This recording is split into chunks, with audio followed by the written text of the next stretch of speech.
Well, I looked at the aerial atoms we had in the Yeah. shop. In order to get the starter off an aerial atom, you had to pull the engine.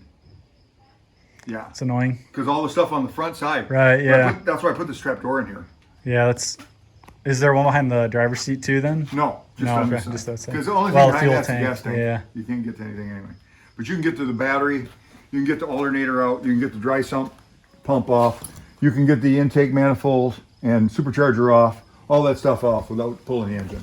Yeah, that's a lot And you easier. can pull- Gives you a lot better access. you Even can even pull- stuff that's over that way further, you can get Yeah. in there a little bit And you easier. can get the pan off without pulling the engine.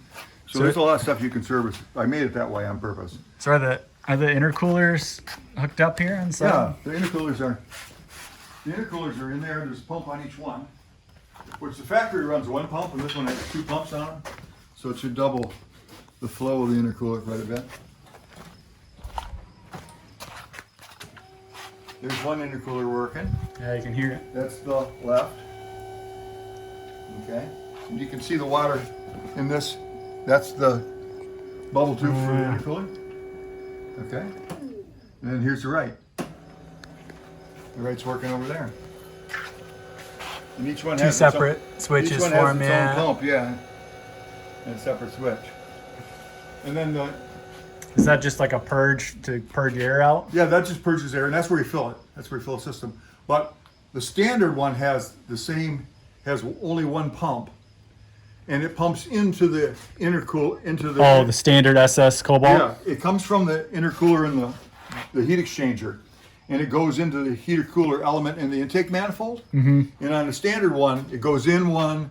It's got 4 passes, but the way I wired it, the way I plumbed it, it feeds into the center and takes just 2 passes.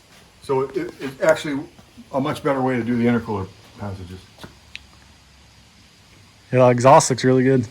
Okay, it's all stainless steel. Yeah, it's nice. It's nice and compact. It's kind of like the stock Fiat one a little bit. It's similar to. Because doesn't it kind of curl back Yeah. over? The stock Fiat one comes down more, but then it comes out, and then I had to put a couple, but it's similar. It's similar. Yeah. To it. Looks good. I just can't. It's like, I know the normal Fiat's really low, but like it looks so wide for how Well, low it is And too. You know. Actually, this car, the center line of the wheel when it's at ride height, and the center line of the crank. This crank is lower to the ground in this car than it is in the standard X1.9. So The motor's a lot lower. The motor is lower than it's a little taller motor, but the center Yeah. line of the crank is lower than the center line off the ground on a standard Fiat. Mm-hmm. I mean, it's moving on its own. Oh yeah, like I said, if I get the crank sensor fixed, and then I plan to run it down the road. But they got a tail light now, Kurt. Go Yeah, I there. saw the taillight. What's it from? I don't know. I had it laying around. It's not. It fits. Works.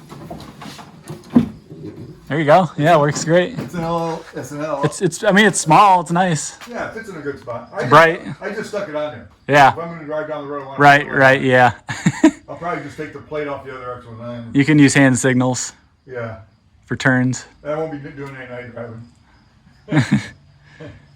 But it's coming, you know. I get the hood, the deck lid, and the engine cover, and then I'll start. I'll put the doors on. I got the doors already. Doors are super nice. I think I saw them upstairs. they're Yeah. Carbon doors are really super light. And then I get the doors on it and the deck lids, and then basically, so when if a door is here and the hood's on, and I fill in this half behind the front fender, then the top half of the fender will be one piece. Okay. So is Same thing in the the back, is no? the engine cover going to be separate from the trunk lid? Or are you gonna? Yeah, it's just like a Or is standard.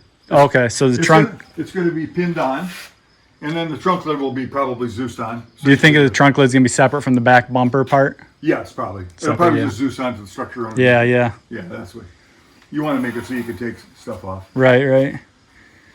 But yeah, Franco's working So on how far back do you think the the bumper or like the end of the trunk lid will be? Like where The at? stock one is 32 inches From here. there. Yeah. So let me get your tape. Right here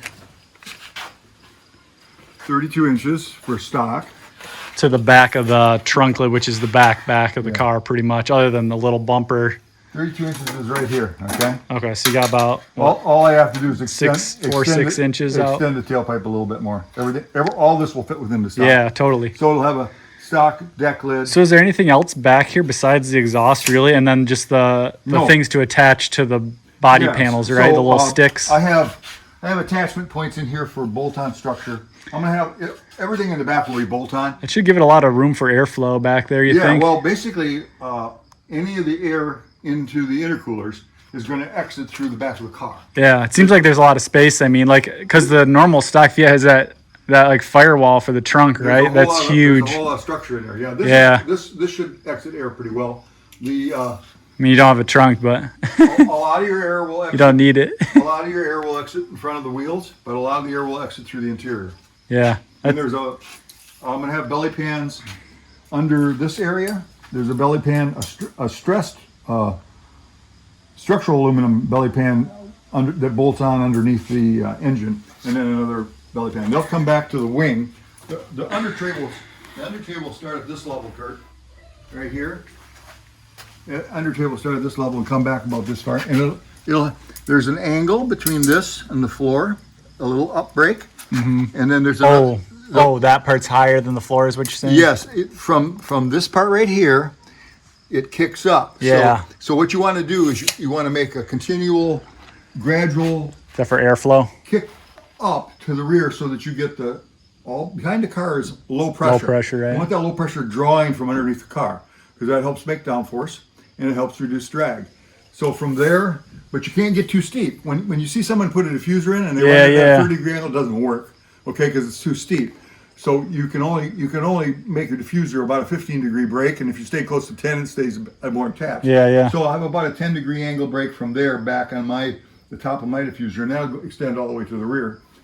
But behind the back tire in the rear, I'm gonna have a section material that comes down fairly low, and that'll help channel the drag that's behind the rear tire, and help channel the air into the diffuser. Because you want to keep the air that's under the car under there, right? You want to be drawn from it. You want to draw that air out because pressure on the windshield and the hood and low pressure from there. the draw from the rear of the car makes downforce for the whole car. Yeah. Okay. And the smoothness of the bottom of this car is going to be worth a lot of downforce. Yeah, I'm sure it will be. Yeah. Yeah, it'll be worth a lot of downforce. Is there going to be a pan underneath here? I know there's a gap right now, an air gap. Yes. Yeah, right up in the front here. That's actually structural. So this part's I already got them cut out. I got a pan. This will be a structural In there piece of for sure, aluminum. yeah. And then I will have a pan that fits all the way over to where the wheel turns. Okay. Okay. So you'll have flat. Most of that'll be covered then, Most of yeah. that will be covered. You have to keep enough open space for when the wheel turns. Right. Oh, yeah. You know. So it'll be cut out to right about in here. It will extend back into here, and it'll blend into the side panels that are going to be flush to the bottom too. Yeah, that'll be neat. Yeah. I got the thing kind of figured out. I know. It's getting close. I want to see it go on the It's all right road. here, too. I know. never drew a print or did a computer scan or anything. I just kind of put it all in my brain. Well, you've been working on Fiats for a while. Yeah, I've been working on race cars for a long time. Yeah, that'll be cool to see it on the Yeah. get like going, like Yeah, giving the beans, Yeah. giving her the beans. I want to get that crank because I would have driven it already if the crank sensor wasn't bad. I'll get that sorted out, and then if I Is it the crank sensor? Is that the sensor? it is a crank speed sensor. Yeah, it basically it bolts into the side of the block, and there's a tone wheel. Right, and it senses every time it goes by, right? With one missing. Yeah. And it senses the RPM of the engine, and it also senses the rate of acceleration and stuff. And I'm putting a different overflow bottle on and stuff. But Don't want to use the water bottle. looks kind of hokey, but Yeah. I just threw it on there. It works. because I got it running. It's not stupid if it works. I'm gonna make a nice one with a sight glass. Yeah. Sight tube on it. But yeah, if I get That works for testing. So if I pull the crank sensor and I check everything out with it and it's okay, and I check the wiring out and it's okay, then I'm probably gonna send the box into ZZP. Yeah, have them take a double look. check my box. Yeah. Yeah. It's most likely the sensor, I bet. It's most likely the sensor, but I'll take a look at it. I don't think that. I mean, it's a pretty simple sensor. It shouldn't be. Yeah, it shouldn't be too crazy. Yeah, but I'll take a look at it. I can pull it out. I think I might even have. Probably have another one. I might Yeah. have another one around here. If not, I'll probably just bolt it brand new in it. Yeah, it was definitely idling a little rough. Yeah, yeah, it's definitely hunting, because when it's doing what it's doing is it's trying to catch the RPM with the electronic throttle. Yeah, Looks pretty cool. it's way quieter though with that exhaust. Oh, It yeah. was It was spitting fire before. it was awful. Yeah, it was really. It was. This You is couldn't even be by it. This will be a little bit loud at. This will be a little bit loud at. Full I mean, throttle. it's pretty loud at idle compared to a normal car, obviously, but. Yeah. And I can do more to it. I made this section in here straight on purpose. There's room to put another small muffler in here. If I want. Yeah. I can also put a cat in here if I want. I can Marmon flange it and put it, I have some really good high flow cats. I could put a high flow cat in there. Is that a racing muffler there? That's actually off a Trans Am car. Oh. That's a stainless steel with Inconel core that we made, and we had them on Tommy Kendall's Trans Am cars back in the 80s and the 90s. And there's so much junk we threw out at the shop, a truck, but it's perfect for this because it's a perf core it's all stainless steel with the spun mold. Yeah, you want to use that. something that can take Might as it. well. Yeah, That looks sweet though. yeah, It's coming along. it's coming. My life sentence.